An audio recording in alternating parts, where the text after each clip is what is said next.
the Shark, written by Bruce Hale, illustrated by Guy Francis.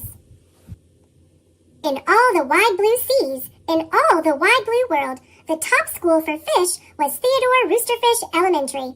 And of all the fish at Theodore Roosterfish, the biggest and the strongest was Clark the Shark.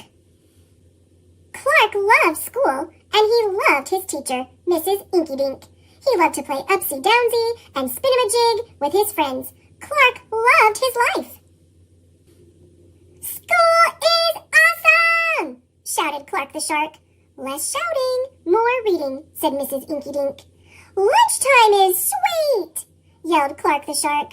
"Munch your own lunch," said his best friend Joey Mackerel. "Recess rocks!" bellowed Clark the Shark.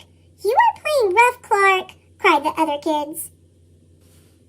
Yes, Clark loved his life with all of his sharky heart, but he loved everything way too much. He was too loud, he was too wild, he was just too much shark for the other fish to handle. After a while, no one would play with Clark. No one ate lunch with him, no one sat with him at circle time. Even his best friend, Joey Mackerel, said, "Cool your jets, Clark, you're making me crazy." One day, Clark asked Mrs. Inky-Dink, "What's wrong with everyone?" Mrs. Inky-Dink patted his fin. "Clark, sometimes you play too hard. You munch too hard, and gosh, you even help too hard."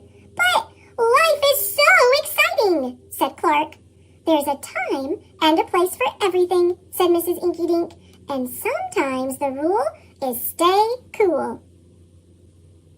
At recess, Clark tried to stay cool, but he pushed the swing with too much zing. "Sorry," said Clark. "I forgot." "Yikes!" cried Joey Mackerel. At lunch, Clark tried to stay cool, but everything smelled so good that he munched a bunch of lunches.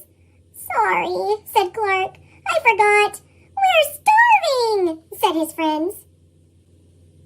In class, Clark tried to stay cool, but a good book got him all shook up. "Now, Clark," said Mrs. Inky-Dink, "this isn't the time or the place. Tell me, what's the rule?" "Stay cool," said Clark. "Hey, that rhymes," he cried. Then Clark got a big idea in his sharky head. "Maybe if I make a rhyme, I'll remember every time," he thought. The next day, he put his plan to work. In class, when lessons got exciting, Clark wanted to bounce up out of his seat. Instead, he told himself, "When teacher's talking, don't go walking."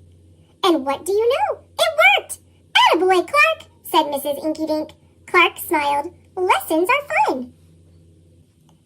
At lunch, everything smelled so yummy.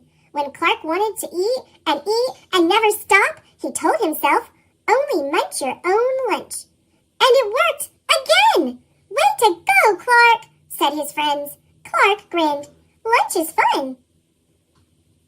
At playtime, Clark told himself, "Easy does it.